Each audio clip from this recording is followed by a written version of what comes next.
You're giving all your money to a stranger's family."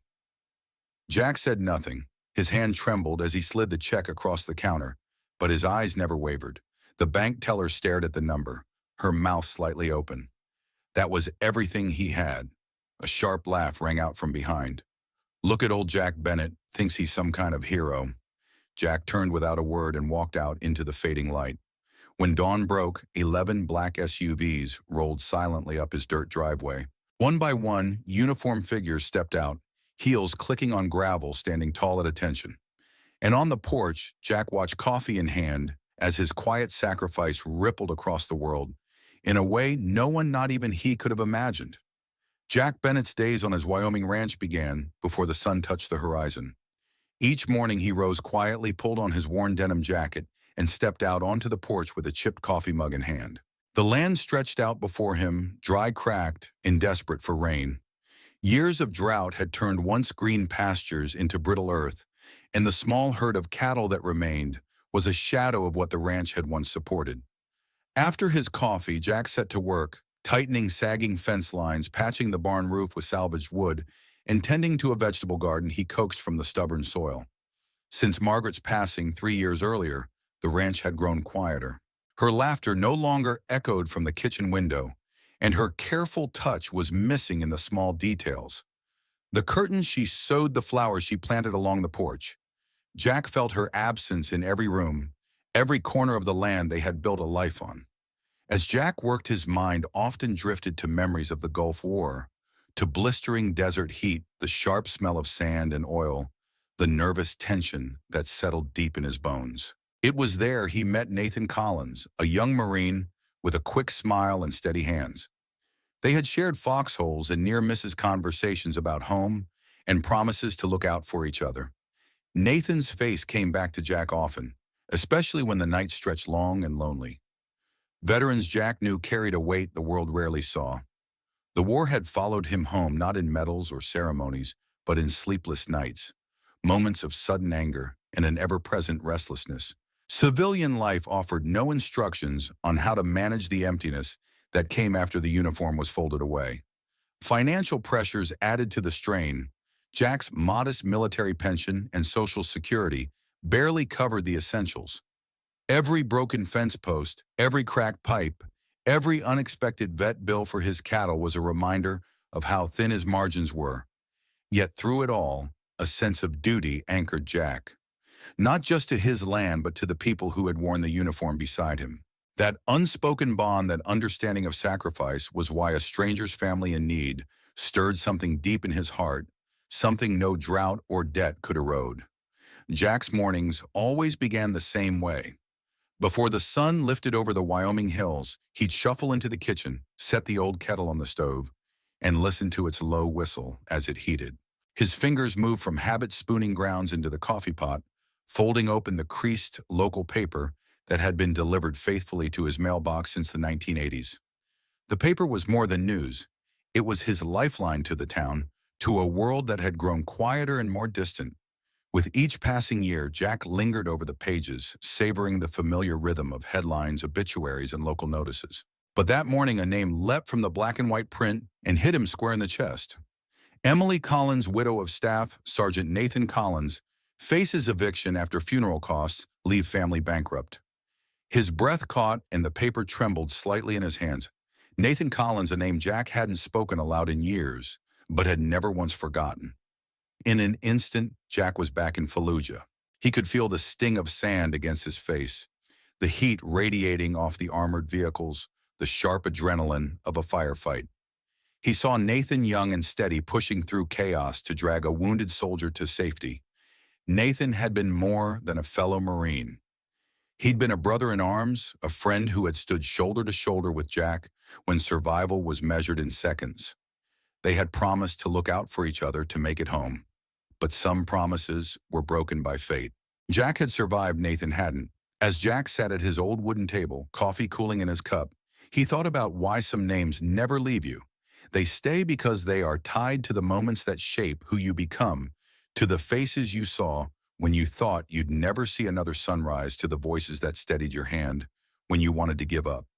Nathan's name was carved into Jack's heart, not because of his death, but because of how he lived with courage, loyalty, and sacrifice. And now Nathan's family was in trouble. Jack folded the paper slowly, a weight settling in his chest. He knew what he had to do. Jack sat in his truck engine, idling in front of the First Wyoming Bank, gripping the steering wheel so tightly his knuckles whitened. On the seat beside him sat the checkbook, the key to his last savings, the only safety net he had left. His mind wrestled with itself in a quiet war. If I drain the account, what happens when the well pump breaks again? When the cattle need feed? When winter rolls in with its long, hungry months? But the paper's headline haunted him. Emily Collins, alone with 2 children facing eviction after burying Nathan Jack, imagined her standing in an empty living room, boxes half-packed a child's toy forgotten in a corner. He imagined Nathan, the young Marine who had risked everything watching from somewhere unseen, counting on the men who made it home to stand up when he no longer could. Jack shut off the engine, stepped out, and walked through the bank's double doors. Inside, the small-town murmurs fell quiet. The teller, a young woman named Claire, glanced up, her eyes widening when she saw the check he slid across the counter. Behind him, voices whispered. Old Jack Bennett, one man snorted, thinking he's some kind of savior. Jack didn't turn. He felt the heat of the stares, the judgment, but his hands remained steady as Claire shook. Rick Dalton's mocking voice floated from the corner. Guess the old man's finally lost it. Jack's heart pounded, but in the quiet of his mind, his path was clear. What's a man worth, he thought, if he can't stand for something bigger than himself? He knew the ranch might not last another winter. He knew no one would come bail him out if things went wrong, but he also knew what it meant to leave no one behind. As the check cleared, Jack turned and walked out into the afternoon sun. The gossip followed him, but he didn't care. Some men measure wealth in acres and dollars, he told himself, but I measure mine in promises kept, and some promises are worth everything. The news spread through town faster than a prairie fire. By evening, Jack couldn't walk into the local feed store without feeling the weight of curious glances and half-hidden smirks. As he stepped through the door to buy chicken feed on credit, old Tom Jennings, his neighbor for 30 years, was already waiting by the counter. Tom leaned in, voice low but urgent. Jack, you've lost your damn mind, Tom muttered. Nobody lifted a finger when Margaret passed. Nobody helped when your well dried up last year. Why throw it all away on strangers? Jack gave a quiet shrug. It's not about what they did for me, Tom. But the feed store owner shook his head with a sigh. Sorry, Jack. With the drought and prices climbing, we're tightening accounts. Cash only. He wouldn't meet Jack's eyes as he slid the order, slipped back across the counter. Walking back to his truck empty-handed, Jack caught sight of Rick Dalton leaning against his pickup across the street, a grin spreading across his face. Offers still open, Bennett, Rick called out. Sell me the place. I'll even let you stay in the guest house. Charity for charity, right? His buddies chuckled behind him. That afternoon, Jack sat in the stuffy waiting room of the local VA office. He'd waited over 2 hours just to hear a caseworker tell him his ranch's value disqualified him from emergency assistance. She gave him a tired, sympathetic look and said, Off the record. Without media coverage or public pressure, the system rarely moves. Jack thanked her anyway. That night, the silence inside the house was deeper than usual. Jack ate a simple meal of canned beans and dry bread at the kitchen table, the space across from him, once Margaret's, painfully empty. He pulled out a worn sheet of paper and began a letter to his daughter, Linda, in Denver. Linda, he wrote, I don't expect you to understand why I did this, but some debts aren't paid in dollars, they're paid in honor. Nathan Collins saved lives. His family deserves to be believed in the way we once believed in each other. Take care of yourself. Love, Dad. As Jack folded the letter, he felt the weight of his sacrifice settle on his shoulders, but alongside it a quiet peace. The house was silent, except for the faint creaks of old wood settling in the night. Jack sat alone in his chair by the window, a half-empty coffee mug on the table beside him. The weight of the day pressed heavy on his chest, the feed store's rejection, the VA's closed doors, Tom Jennings' warnings, Rick Dalton's jeers. Outside, the moon hung low, casting a pale glow across the parched fields. Then came the sound that made Jack sit up straight, a soft knock at the door. Visitors were rare at the Bennett Ranch, rarer still at midnight. Jack rose slowly, slipping on his boots and grabbing the old flashlight that hung by the door. When he eased it open, the porch light revealed a woman standing just beyond the threshold. She was in her mid-30s, tall with sharp eyes that missed nothing. Though dressed in civilian clothes, jeans, a dark jacket, and boots, her posture gave her away military through and through. She stood with a kind of quiet alertness, shoulders squared back straight, scanning her surroundings, even as she focused on Jack. "Mr. Bennett," she said softly, "I can't stay." Before he could reply, she stepped forward and pressed a plain, white envelope into his weathered hand. "We can't go public yet," she continued, her voice calm and efficient. "But you should know you're not alone in this." Jack opened his mouth to speak, but with a brief nod, the woman turned and disappeared into the night. Moments later, he heard the soft growl of an engine starting, then fading into the distance.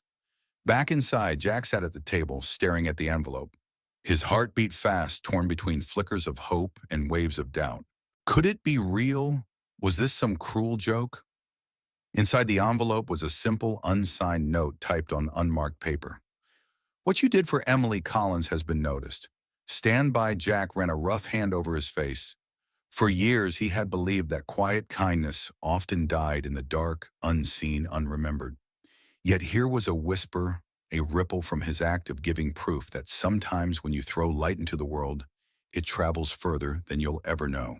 The first faint light of dawn stretched across the Wyoming sky, painting the fields in soft gold. Jack stood on his porch, cradling a mug of coffee between his rough, weathered hands. His bones ached from another sleepless night, his mind still replaying the mysterious woman's visit, her quiet words lingering like an unfinished sentence. Then came the sound, not the rattling cough of old farm trucks or the grumble of tractors, but the smooth, low hum of engines, steady and controlled. Jack's brow furrowed as he stepped to the edge of the porch, eyes squinting toward the dirt driveway. One by one, the black SUVs appeared, their polished surfaces gleaming under the rising sun. 11 in total, rolling up the drive in precise formation, tires crunching over gravel with military precision. The ground vibrated faintly beneath Jack's boots. From across the fields, neighbors began to gather, drawn by the noise and the spectacle. Tom Jennings emerged from his front porch, his mouth slightly open, and even Rick Dalton, who had been so quick with his jabs, stood frozen by his truck. The usual smirk wiped clean from his face. The SUVs came to a stop in a perfect line. For a moment, there was only silence, a hush that hung in the air, like the pause before a thunderclap. Then, with coordinated precision, the doors of each vehicle opened. Men and women in uniform stepped out, Army, Navy, Air Force, Marines, their polished boots meeting the gravel in a synchronized rhythm. They moved into a line, standing at crisp attention, facing the porch. From the lead SUV emerged a tall figure, silver-haired, shoulders broad beneath his decorated uniform, Major General Michael Grant. His stride was measured, purposeful, cutting through the line of soldiers as he approached Jack. Jack's mouth opened slightly, words hovering on his lips, but never finding their way out. His eyes darted from the general to the rows of soldiers to the watching neighbors. Confusion clouded his brow. Disbelief flickered in his chest, and above all, a deep, bone-anchored humility settled over him. "Mr. Bennett, General Grant," said his voice firm but respectful on behalf of the United States military, "I thank you." Jack's fingers tightened around his coffee mug as a lifetime of training stirred in his bones. He slowly raised his free hand, returning the general's salute, muscle memory from years past, a gesture he never expected to give or receive again. He had given quietly with no thought of reward, and now standing before rows of soldiers and stunned neighbors, Jack realized that sometimes the world doesn't just notice, it remembers. General Michael Grant stood before Jack on the porch, his polished boots crunching softly against the gravel as he raised a leather folder in his gloved hands. "Mr. Bennett," he began, his voice carrying just enough to reach the gathering neighbors. "I understand you believed you were simply helping a fellow Marine's family, but what you did carried consequences far beyond what you could have imagined." Jack's brow furrowed, his coffee mug cooling in his grip as he searched the general's face for meaning. General Grant opened the folder, revealing classified documents stamped with bold red markings. Staff Sergeant Nathan Collins wasn't just a decorated Marine. He was a central figure in Operation Iron Shield, an international counterintelligence operation that dismantled extremist financing networks. Before his passing, Nathan provided critical testimony that neutralized 3 major cells across Europe and the Middle East. Jack's heart thudded. His mind flashed back to Fallujah, to Nathan's steady hands, his unshakable focus under fire, the quiet competence that had earned everyone's trust. And now, even in death, Nathan had been serving his country. The Collins family, the general continued, has been under protective custody through the Witness Security Program. Your financial assistance, Mr. Bennett, prevented Emily from turning to public charities or local assistance moves that would have created a digital trail potentially compromising their location. Without realizing it, you protected a national asset at a critical moment. Jack's mouth went dry. His eyes dropped to the porch floorboards as the weight of the revelation settled on his shoulders. He had thought he was saving a family from homelessness, and in doing so, he had safeguarded lives across continents. On behalf of the Department of Defense, General Grant said, his voice softening, "I am authorized to present you with the Civilian Distinguished Service Medal, the highest honor our nation can bestow upon a civilian." An officer stepped forward holding a small wooden box. As the lid was lifted, Jack caught the gleam of the medal resting on its deep blue ribbon. His breath-caught hands that had known years of hard labor trembled slightly as the medal was pinned to his shirt just above his heart. For a long moment, Jack said nothing. His gaze drifted over the assembled soldiers, the tearful faces of his neighbors, and finally back to the medal resting against the fabric of his work shirt. He had never sought recognition, yet now standing beneath the rising Wyoming sun, Jack felt something shift inside, a quiet assurance that the smallest acts of loyalty could ripple outward in ways no man could predict. The days that followed were like something out of a dream. Jack awoke to the steady hum of engines and the clang of tools echoing across his land. Military crews, Army engineers, Navy Seabees, even a few Marines moved across the ranch with quiet efficiency.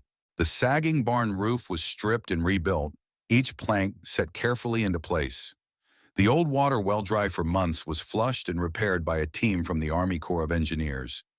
They reinforced the cattle fencing, repainted the weathered porch, and even restored the small garden. Margaret once tended laying fresh soil where cracked earth had been. Jack stood to the side, coffee in hand, as young men and women in uniform worked around him. More than once, a soldier would pause to shake his hand or quietly thank him before returning to their post. Jack, a man of few words, offered a nod and a firm handshake, in return his chest swelling with a strange mix of gratitude and disbelief. One afternoon, as the sun dipped low over the hills, a familiar car rolled up the drive. Emily Collins stepped out, her young son Ben clutching her hand. Jack's heart tightened in his chest as Emily approached, eyes shining. "Bennett," she said softly, "we can never repay you." Before Jack could answer, Ben stepped forward, his small hands holding out a card made of construction paper. Crayon drawings covered the front stick, figures of a farm, a house, a smiling man with a gray beard, and a little boy waving inside in wobbly letters. It read, "Thank you for helping us. You are our hero." Emily pressed an envelope into Jack's hand. "This is your check, Jack. We didn't cash it. You shouldn't lose your home for saving ours." Jack felt his throat tighten. For a long moment, he simply looked at the card, then at the woman and boy before him. His rough, calloused hand gently rested on Ben's head. Around town, the story spread like wildfire. News vans lined the county road cameras, hoping for a glimpse of the humble rancher who had turned a quiet act of kindness into a national ripple. Reporters were held at bay by polite but firm military police, who explained that Mr. Bennett's privacy would be respected. Neighbors came by first out of curiosity, then out of respect. Tom Jennings shook Jack's hand firmly, his earlier warnings replaced by a quiet nod of admiration. Even Rick Dalton, who had once mocked Jack in front of the whole town, appeared at the fence line one evening. Hat in hand, eyes lowered. "Jack," Rick said gruffly, "I was wrong. You're a better man than most of us." Jack offered a small, tired smile. "It was never about being better, Rick. It was just about doing right." And as the sun set behind the repaired barn, the new flagpole gleamed near the gate, its flag lifting in the breeze. The ranch stood stronger than before, not just in wood and stone, but in the hearts of the people who now saw Jack Bennett not as an old man clinging to his land, but as the quiet hero who had reminded them all what sacrifice truly meant. 1 month later, the Bennett Ranch stood transformed, not with flashy upgrades or luxury, but with quiet restoration that honored its century-old soul. The barn, once sagging and tired, now stood tall and solid, its wood gleaming under a fresh coat of red paint. New fencing ran sturdy along the pastures where a small herd of cattle grazed peacefully, gifts from military units across the country who had heard Jack's story and wanted to show their gratitude. Each morning, Jack still rose before the sun, just as he always had. He shuffled into the kitchen, poured his coffee into the same chipped mug, and made his way onto the porch. From there, he watched the dawn break across the Wyoming hills, the sky spilling gold over the land that had been in his family for generations. Near the ranch gate, a new flagpole stood proudly, its brass fittings shining in the light. A young Special Forces major had installed it himself, setting the concrete with care. Refusing help, Jack raised the flag each morning with the same deliberate, steady hands that had once folded the stars and stripes on foreign soil. He watched it rise, feeling the quiet pull of memory and duty as it caught the wind. Every so often, unmarked cars would ease down the country road, slowing as they passed. Their tinted windows hinted at quiet watchers, reminders that Jack's one act of kindness had echoed through circles far beyond his sight. Twice a month, a military chaplain stopped by, bringing fresh groceries, checking in with a warm handshake, sometimes sitting a spell to share news and stories from the wider world. The neighbors' visits became less about curiosity and more about respect. Tom Jennings stopped in now and then, bringing a sack of feed or just sharing a quiet moment on the porch. Even Rick Dalton, once the loudest skeptic, had taken to tipping his hat whenever their paths crossed, his smirk now replaced with a look of quiet regard. For Jack, life hadn't fundamentally changed. The chores remained, the land still demanded care. The days unfolded with their usual rhythm. But under the surface, something had shifted. He had become, almost unknowingly, a symbol. His simple choice to give, without expecting to stand by an old promise when no one else was watching, had rippled outward in ways he could never have imagined. Legacy, Jack realized, isn't always built in grand gestures or famous deeds. Sometimes it's carried in the small, stubborn decision to do what's right, even when no one is looking. It's left in the hands you steady the burdens. You quietly lift the lives you touch without ever knowing the full measure of your reach. And so each morning, as the flag unfurled and the cattle grazed under a wide Wyoming sky, Jack Bennett sat on his porch with his coffee, content in the knowledge that one man's quiet choice had left a mark far beyond his fences, a reminder to the world that true kindness is never wasted and is eventually always seen. As we leave Jack Bennett's porch and the Wyoming sunrise behind, we're left with more than just a heartwarming story. We're left with a lesson that cuts deep into modern life. In today's fast-moving, self-focused world, it's easy to believe that kindness has become rare, that sacrifice belongs to another generation, or that no good deed goes beyond your front door. But Jack reminds us that one quiet choice, one act of selflessness can ripple farther than we'll ever know. For those of us watching, especially older adults who've weathered life's storms, this story touches on something familiar: the value of loyalty, the power of community, and the unshakable belief that character matters more than wealth or fame.